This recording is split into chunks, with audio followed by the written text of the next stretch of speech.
првпат ја отвараме оваа тема и со негова консултација и се консолидиравме.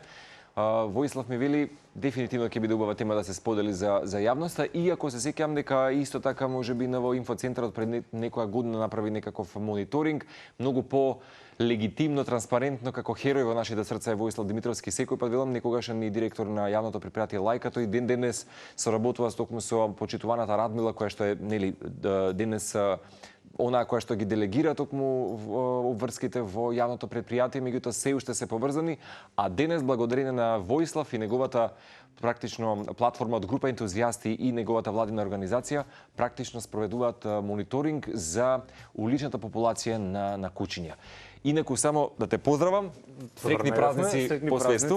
Таа е вратен од моето омилено место од Охрид, мора да признам, и она што мене ми израдува во еден од оние извештаи кои што ги добивме од Тринава од, не знам дали имаше прилика да слушнеш малку, бидејќи беше нели во Телма, во Центарот за управување со кризи нашиот Илија Бојаровски вели дека имало спасувачка мисија успешно на куче. Запознат сум за таа мисија. Активистите се навистина луѓе кои што се со цело срце се даваат и буквално во ваков период кога сите сме на празници, сите сме можеби некаде надвор и така натаму, гледаме дека имаме потенцијал, имаме луѓе кои што еве излегува веднаш во пресред, да ги поздравиме активистите во секој случај што помогнаа за конкретно во куче и релативно брзо и среќно е решен проблемот со кучето, ама треба да знаеме дека ние ова е повторна една вид на реакција на нашата непревенција, затоа што не може кучето кој така да падне во шахта. Значи треба навистина малце повеќе и градските власти, без разлика за кој град станува збор, да бидат проактивни и навистина да го контролираат теренот, зашто денеска куче утре може да биде на некој друг. Така е. Имено имаше пред некој период Телмак пишуваше баш за жал за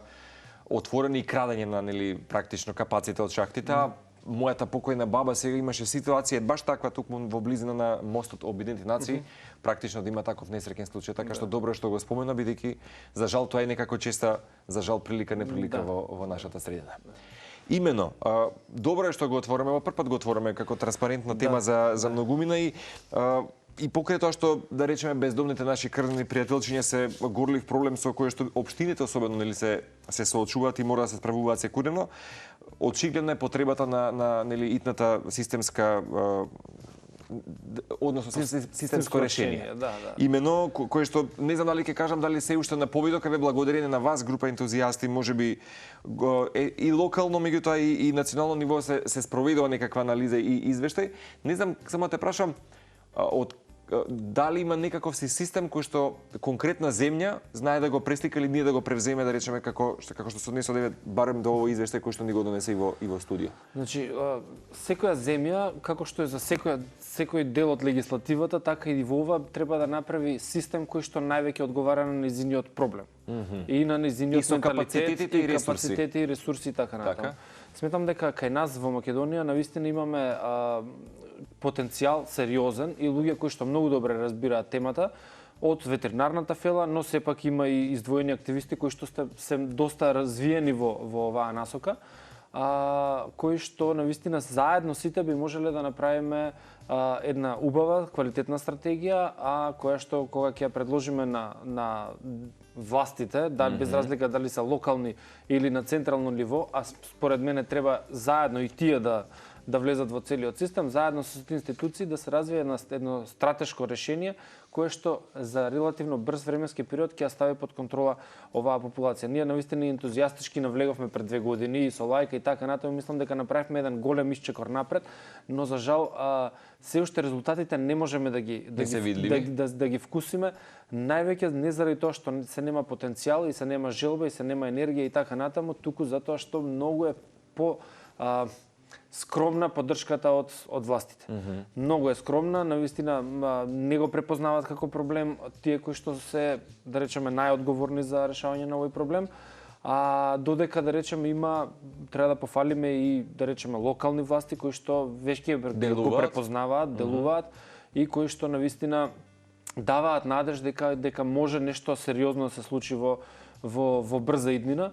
Јас би ги издвоил навистина гранчалникот на Кавадарци, значи ало да име Јас бев изненаден пробуваат од градот го- Кавадарци изминативе неколку За години. другите работи навистина може да зборуваме и еден убав позитивен пример во нашата држава, но јас се фасцинирав самиот градоначалник колку убаво има обработено темата, имаше неколку излагања на телевизија, навистина зборува Беше како отчетен. јас, што зборувам. Значи веќе што значи дека навлегол во темата, не е само проформа колку да види и Паушално така колку да се натаму, види проблемот. Да, туку навистина навлегол, успеал на некаков начин да се најдат финансии, мислам дека се од државата обезбедени дел но направија пристојно прифатилиште за целиот регион, не само за градот, што е супер. И веќе почнуваат да делуваат. Истата работа го направи и градоначалникот на Битола. Соработуваме со нив и навистина имаме оваа соработка. Ново прифатилиште ќе се отвори, веќе е готово, малце некои административни проблеми, борба на власти, како и да е. Ја многу не навлегувам во тој момент тука, но прифатилиштето е готово, прифатилиштето е спремно, имаат одвоено сериозен буџет, имаат направена одлична програма која што има одобрена од страна на Агенцијата за храна и ветеринарство и од Советот, што значи дека следнава година очекуваме сериозен бум во Битола, затоа што проблемот во Битола е можеби на едно од првите 3 места по реакција од граѓани. Да, и тоа може да На го ниво кажеме на цела земја? Па Да во речеме, Битола во конкретно, во Битола конкретно, но и во дел од скопските општини, кога контактираме со градските, со општинските власти, ни укажуваат дека на првите места котира проблемот со бездомната популација на кучињата, што значи дека имаат интерес општините, но сепак финансиите, без финансии ние не можеме ништо да направиме. Реално треба бум, треба блицкриг, што вика еден наш директор на една од овие за брза интервенција информации, агенции или институции, но навистина треба многу брзо да се делува имаме спремност. Тоа е добро. Имаме спремност и медиумите се уште ги поддржуваат овие активности во позитивна насока, што е многу добро. Многу е полесно или подобро некој да те поддржува отколку да почне да те критикува, па ти да ја трошиш енергијата во таа насока да се правдаш и така натаму, тоа нема ништо, да. Така. Навистина треба да го искористиме овој момент сите напред да отидеме. Да, инаку баш читав информации, некакви теми вели уличните кучиња, локалните власти, многу пари за оштети на граѓани, малку активности на терен. Да. Многу често го говорам ова и со почитуваната Радмила, твоја пријателка и колешка, која што и до ден денес мачи она што ти го донесе, нели можеби како промена во лајката, а и успева во некоја конзистентност да го доведе. Меѓутоа, баш го говоревме овој проблем. Практично вика со сите тие пари ќе се направеше не мониторинг, ќе се направија сите проблеми ќе се решеа во земјата кога станува збор за така, имаме една невладина организација која што направи многу убаво истражување на темата. Податоците не можам во моментов да ги интерпретирам сите, но да глобализирам или да генерализирам, многу повеќе средства, а во некои градови дупло повеќе средства се користат, се трошат на оштетени граѓани, се збориме од финансиска гледна точка, отколку на решавање на проблемот. Што значи дека ние наместо да превенираме, ние гасиме некој пожар кој што не можеме ни да го догасиме. Навистина треба малце да размислиме како општество, па да направиме притисок према институциите, да навистина го смениме тој тек и прво да превенираме, па после тоа да го гасиме пожарот. И не се само финансиите. Финансиите се можеби нешто што е и се прават средства, и се трошат средства и така натаму. Но на ниво на држава ние некоја фрапантен податок ќе ви кажам дека 3 од 4 градинки на ниво на држава на годишно ниво само исплаќаме за оштета према граѓани. Тоа е сериозна сума на средства. Ама тоа се оштетени граѓани, тоа се променети судбини, тоа се луѓе кои што стекнуваат определена ненормална ситуација, состојба, душевен немир и така натаму, и страф од улична популација или било каква популација на кучиња всушност. И зашто ние таков стрес да предизвикуваме во општеството? Нема потреба од такво нешто и навистина мислам дека со не толку големи средства ќе можеме, ние сме многу мала држава и сме докажале дека можеме да решиме проблеми. Јас секогаш го ја правам паралелата со појасите за врзување со палењата на светла. Најесенцијални работи кои што ни се. А како го направивме тоа со една многу убава кампања и со морковот и со стапот. Стапот, така беше. Така, истото треба да го направиме ова во однос на одговорно сопствеништво, во однос на зголемување на јавна свест, во однос на благосостојба на животните и така натаму. По истиот принцип, значи знаеме како, само треба да знаеме и што. Да го спроведеме. Инаку да не забораваме дека некој пак од нас за жал и го злоупотребуваат законот, нели колку само да земат нели буџетот од земјата.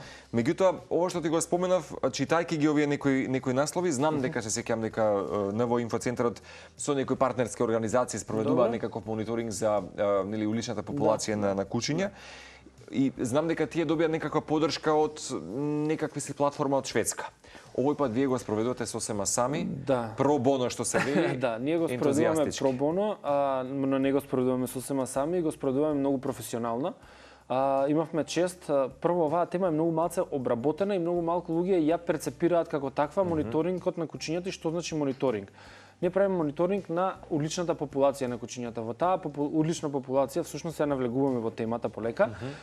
Всушност станува збор за повеќе категории на кучиња. Тука влегуваат секоја куќа кое што може да се најде на улица. Без разлика дали е сопственичко или не е сопственичко куќето, дали е чипирано, дали не е чипирано, дали ние сметаме дека сме одговорен собственик, ама во текот на денот ќе опуштиме да сврти круг околу мало или не и така натаму. И тоа влегува во Тоа влегува во оваа улична популација на кучиња.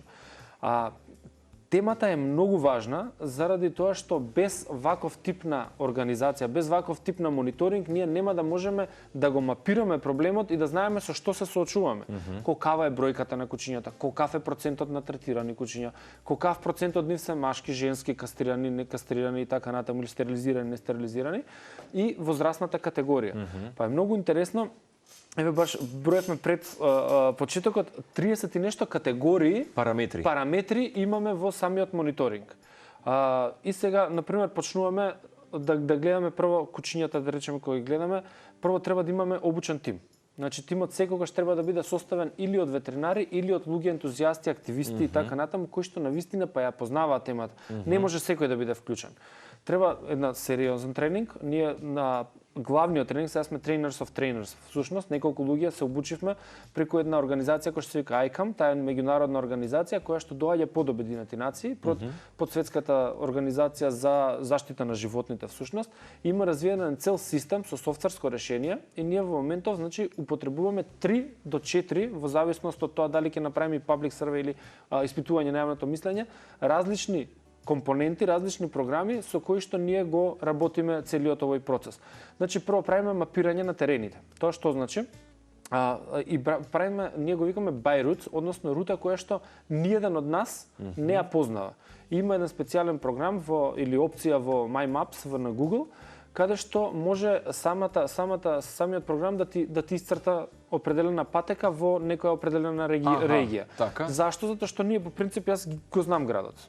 Па ги знам и повеќето од градовите, каде има кучиња, каде се лоцирани и така натаму. Јас ако почнам сам да ја цртам картата, сакам неќам, мојата сугестија ќе ме помине преку локации каде што има или каде што нема кучиња, ќе можам да влијам на самиот мониторинг. За да не го направиме тоа, ние тоа го правиме по електронски пат да ни даде буквално рендом рута. Јасно и една поголема слобода во целиот така. И после тоа го ставаме на еден специјален програм и после секој еден од нас има IP адреса, юзер и така натаму и ја прегледа транспарентно. Да.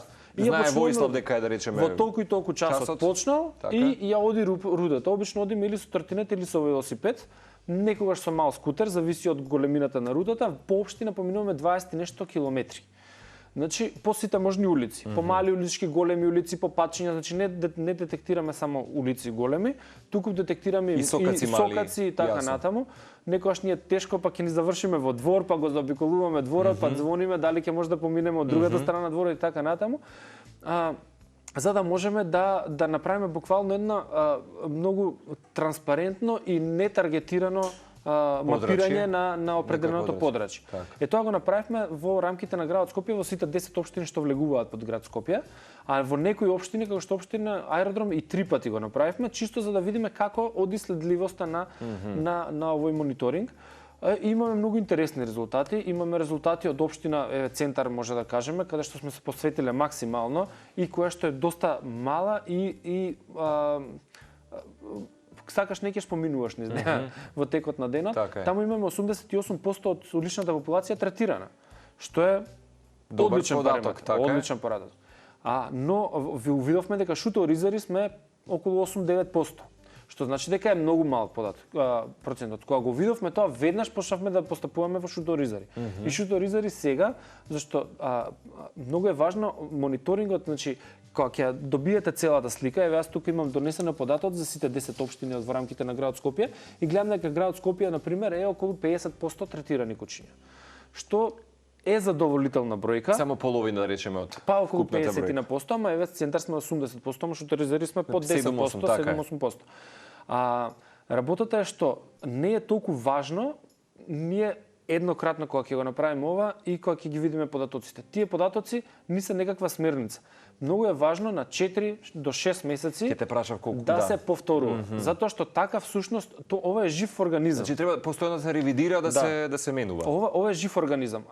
Тоа е као, сега не знам колку сте или вашите гледачи се запознаени со еден ХАСЕП систем, нели, за објектите и така натаму, контрола на квалитетот, тоа сум го работел порано и таму истото важи. Во моментот ти кога нема веќе да ги запишуваш сите податоци, што влегло, што излегло, колку се температурите и така натаму, ти во моментов го немаш системот.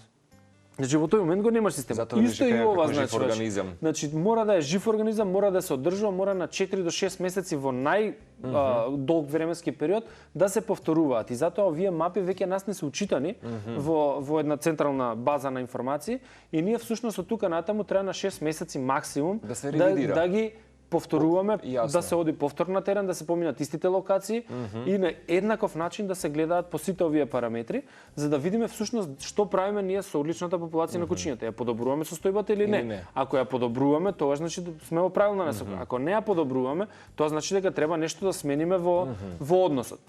Овие податоци се само за сега почеток, овие неколку овие податоци се генерално направени во ноември, како првото испитување, во моментов се преработуваат, ги доработуваме и така натаму и сметаме дека во брзо време ќе излеземе со буквално една многу убава презентација, со пити ќе бидете поканети да се види како се движат состојбите и така натаму. Една интересна работа со една од нашите поголеми општини, Газибаба.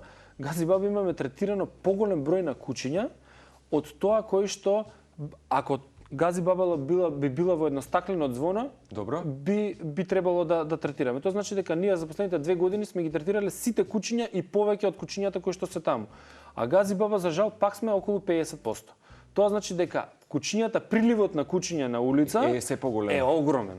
Е огромен во таа општина. Сега ние тоа нормално ќе трпи промени затоа што варијации постојано нели се случуваат, да речеме, нели, односно нивно котење понатаму и понатаму, што велеш влегуваат тука да речеме и нови собственици на кучиња домашни. Значи ја сметам дека ние ако сме се фокусирале само на уличната популација на кучиња, Газибаба не би требало веќе да има кучиња. Има проблем со кучињата. Да, но сме на 50%, што значи дека домакинствата активно произведуваат нови единки кои што доаѓаат на улица. Легла за жал. Да. И уште една битен факт е, тоа го приметивме во некои од првите, да речеме, браникот на општините, кои што се влезот во градот, најверојатно има и туризам, што се вика, на кучиња, односно префрлање транспорт од една друга локација, затоа што доста често приметуваме нестандардни кучиња од конкретната локација, кои што буквално почнуваат да талкаат, почнуваат да се вознемирени така натаму, да фаќаат определена територија, што значи дека таков тип на трансфер се уште постои и навистина не е тоа добро. Но ова ни е одлична база за да можеме ние да знаеме со што се соочуваме и како да поминеме понатаму и низ времето ова да го правиме. Ке мора да кажеме дека ова е законска обврска. За прв пат минатата година Агенцијата за храна и ветеринарство мониторингот го стави како законска обврска во годишната наредба за здравствена заштита.